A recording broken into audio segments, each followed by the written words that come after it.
Hello दोस्तों, welcome to my channel शुभलेज। पिछले class में हम लोगों ने ब्राह्मण साम्राज्य के सातवाहन वंश की बात की थी और आज के इस वीडियो में हम लोग वाकाटक वंश की बात करेंगे। तो चलिए दोस्तों, बिना देरी किए हुए आज का क्लास शुरू करते हैं। तो बात करते हैं हम लोग वाकाटक वंश की।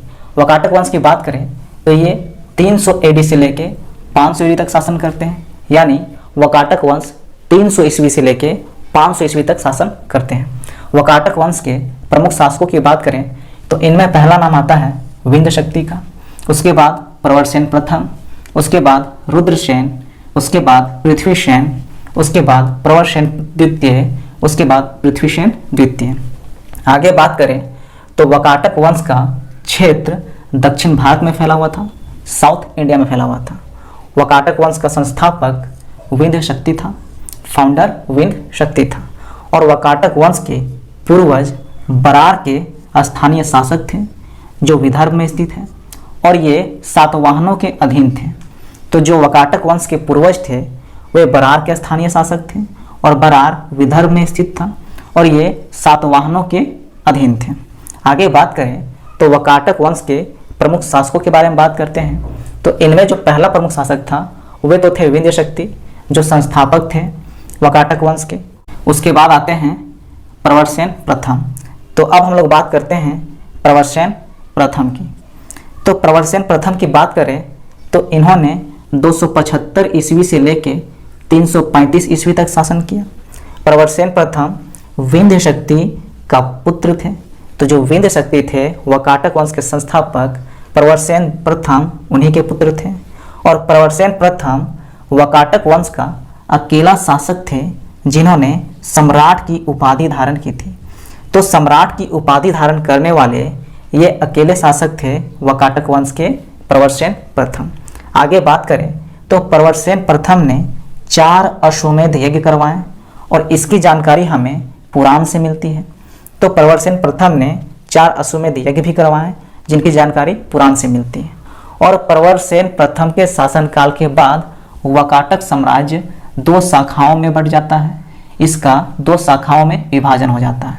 पहला शाखा होता है प्रधान शाखा और दूसरा शाखा होता है बासीय शाखा, जिसे वर्षगुलम शाखा भी कहते हैं। ये हमारे लिए इम्पोर्टेंट नहीं है, हमारे लिए प्रधान शाखा जरूरी है। अब आगे हम लोग बात करते हैं प्रधान शाखा की। तो प्रधान शाखा की बात करें तो इनमें हमें कुछ प्रमुख राजा देखने को मिलते हैं, जिनमें पहला नाम आता है रुद्रसेन प्रथम का। उसके बाद है प्रभावती गुप्ता, ये इनका संरक्षण काल चलता है, प्रभावती गुप्ता का संरक्षण काल रहता है। आगे बात करें तो अगला है प्रवरसेन द्वितीय, उसके बाद है नरेंद्र सेन, उसके बाद है पृथ्वीसेन द्वितीय। अब आगे बात करें तो प्रधान शाखा में हमें कुछ महत्वपूर्ण घटनाएं देखने को मिलती हैं, जिसमें सबसे पहली घटना है कि गुप्त शासक चंद्रगुप्त द्वितीय ने अपनी पुत्री प्रभावती गुप्ता का विवाह वाकाटक नरेश रुद्रसेन द्वितीय से कर दिया। तो गुप्त शासक चंद्रगुप्त द्वितीय ने अपनी पुत्री प्रभावती गुप्ता का विवाह वाकाटक नरेश रुद्रसेन द्वितीय से कर दिया। तो ऐसा क्यों किया गया? तो ऐसा इसलिए किया गया ताकि वाकाटक वंश के साथ अच्छे संबंध स्थापित हो सके। तो वाकाटक वंश के साथ अच्छे संबंध स्थापित करने के लिए ही चंद्रगुप्त द्वितीय ने अपनी पुत्री प्रभावती गुप्ता का विवाह रुद्रसेन द्वितीय से कर दिया। अब आगे बात करें तो रुद्रसेन द्वितीय की मृत्यु हो जाती है। ये अधिक समय तक शासन नहीं कर पाते हैं, और जब इनकी मृत्यु हो जाती है तो इनके 2 पुत्र होते हैं। जो बड़े बेटे का नाम होता है वे होते हैं दिवाकर सेन और छोटे बेटे का नाम होता है दामोदर सेन। तो ये वयस्क नहीं होते हैं, तो ये शासन व्यवस्था को नहीं चला सकते इनके मृत्यु के बाद। उसके बाद तो रुद्रसेन द्वितीय के मरने के बाद इनका जो शासन है ये चलाते हैं प्रभावती गुप्ता, और इसी को कहा गया है प्रभावती गुप्ता का संरक्षण काल, जो 390 ईस्वी से 410 ईस्वी तक होता है। तो इसे कहते हैं हम लोग प्रभावती गुप्ता का संरक्षण काल, क्योंकि इनके बेटे उतने वयस्क नहीं होते हैं कि ये राजा बन सके। तो ये प्रभावती गुप्ता ही शासन चलाते हैं वाकाटक वंश का रुद्रसेन द्वितीय के मरने के बाद, और इसी काल को वाकाटक गुप्त संबंध का स्वर्ण काल कहा जाता है। Golden age of relationship between Vakataka and Gupta कहा जाता है, क्योंकि इस काल में वाकाटक और गुप्तों के बीच संबंध बहुत ही मजबूत हो जाता है। अब आगे बात करें तो प्रभावती गुप्ता के संरक्षण काल के बाद उसका कनिष्ठ पुत्र दामोदर सेन प्रवर सेन द्वितीय के नाम से गद्दी पर बैठा। तो जब प्रभावती गुप्ता का संरक्षण काल समाप्त हो गया तो उसके बाद उसका छोटा पुत्र, कनिष्ठ पुत्र मतलब छोटा पुत्र दामोदर सेन गद्दी पर बैठा। किस नाम से? प्रवर सेन द्वितीय के नाम से। अब आगे बात करें तो प्रधान शाखा का अंतिम शासक पृथ्वीसेन द्वितीय था और पृथ्वीसेन द्वितीय के मरने के बाद प्रधान शाखा बासीय शाखा के हरिसेन के हाथ में चला गया। मतलब जब पृथ्वीसेन द्वितीय की मृत्यु हो गई तो प्रधान शाखा बासीय शाखा के हरिसेन के हाथ में चला गया। मतलब प्रधान शाखा का शासन व्यवस्था अब बासीय शाखा का हरिसेन देखने लगा। अब आगे हम लोग बात करते हैं वाकाटक वंश के कला एवं साहित्य के बारे में, आर्ट एंड लिटरेचर के बारे में। तो आर्ट एंड लिटरेचर के बारे में बात करें तो इस शासनकाल में हमें मराठी प्राकृत काव्य सेतुबंध की रचना देखने को मिलती है और इसकी रचना प्रवरसेन द्वितीय ने कराया था। सेतुबंध की रचना प्रवरसेन द्वितीय ने कराया था।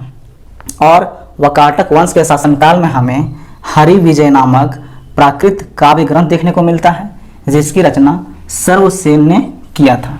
अब आगे बात करें तो कुछ विद्वानों का मत है कि चंद्रगुप्त द्वितीय के राजकवि कालिदास ने कुछ समय प्रवरसेन द्वितीय की राजसभा में निवास किया था और वहां उन्होंने उनके सेतुबंध का संशोधन किया और वैदर्भी शैली में अपना काव्य मेघदूत लिखा। तो यहाँ से कई बार सवाल देखने को मिलते हैं कि मेघदूत की रचना किसने की थी? तो कालिदास ने की थी। तो बात करें, कुछ विद्वानों का कहना है कि चंद्रगुप्त द्वितीय के राजकवि थे कालिदास और वे प्रवरसेन द्वितीय के राजसभा में निवास किए थे और वहां उन्होंने उनके सेतुबंध यानी प्रवरसेन द्वितीय के सेतुबंध का संशोधन किया और वैदर्भी शैली में अपना काव्य लिखा जिसका नाम था मेघदूत। आगे बात करें तो पृथ्वीसेन द्वितीय के सामंत व्याघ्रदेव ने नचना के मंदिर का निर्माण करवाया और नचना के मंदिर को नयना, कुठार और पन्ना का मंदिर भी कहते हैं। तो पृथ्वीसेन द्वितीय के सामंत व्याघ्रदेव ने एक मंदिर का निर्माण करवाया जिसका नाम था नचना का मंदिर और इसे नैना, कुठार और पन्ना का मंदिर भी कहते हैं। आगे बात करें तो इस शासन काल में यानी वाकाटक वंश के शासन काल में अजंता का 16वां तथा 17वां गुहा विहार और 19वां गुहा चैत्य का निर्माण वाकाटक के शासनकाल में देखने को मिलता है, यानी वाकाटक के शासनकाल में हुआ। तो अजंता का जो 16वां और 17वां गुहा विहार है और 19वां गुहा चैत्य है उसका निर्माण वाकाटक के शासनकाल में हमें देखने को मिलता है। तो इस तरह से हम लोगों ने वाकाटक वंश को भी कंप्लीट कर लिया। अब एक और वंश है जिसका नाम है चेदी वंश जो कलिंग में शासन करता है। इसके बारे में भी कुछ जानकारी ले लेते हैं, कई बार हमें यहाँ से भी सवाल देखने को मिलता है। तो चेदी राजवंश की बात करें तो इसकी जानकारी हमें, इस राजवंश की जानकारी हमें हाथी गुम्फा अभिलेख से मिलती है जो भुवनेश्वर उड़ीसा में स्थित है। तो जानकारी, चेदी राजवंश की जानकारी हमें कहाँ से मिलती है? हाथी गुम्फा अभिलेख से, और यह भुवनेश्वर उड़ीसा में स्थित है। इस राजवंश के जो सबसे प्रतापी राजा, जो सबसे प्रमुख राजा हुए वह हुए खारवेल। खारवेल इस वंश के एक प्रतापी राजा थे और खारवेल जैन धर्म के अनुयायी थे और खारवेल ने ही जैन मुनियों के लिए उदयगिरी की पहाड़ी में गुफा का निर्माण करवाया। तो चेदी राजवंश के बारे में हमें इतना ही जानकारी रखना है कि चेदी राजवंश की जानकारी हमें हाथी गुम्फा अभिलेख से देखने को मिलती है और चेदी राजवंश में हमें एक राजा का नाम याद रखना है जो खारवेल है, जो चेदी राजवंश का सबसे प्रतापी और प्रमुख राजा है। और खारवेल जैन धर्म का फॉलोअर रहता है और खारवेल जैन मुनियों के लिए उदयगिरी की पहाड़ी में गुफा का निर्माण करवाता है। तो इस तरह से हम लोगों ने वाकाटक वंश को समझ लिया और चेदी वंश को भी समझ लिया। तो आज का वीडियो यहीं समाप्त होता है दोस्तों। अब हम लोग नेक्स्ट वीडियो में मिलेंगे नेक्स्ट टॉपिक के साथ। तब तक के लिए धन्यवाद दोस्तों। जय हिंद।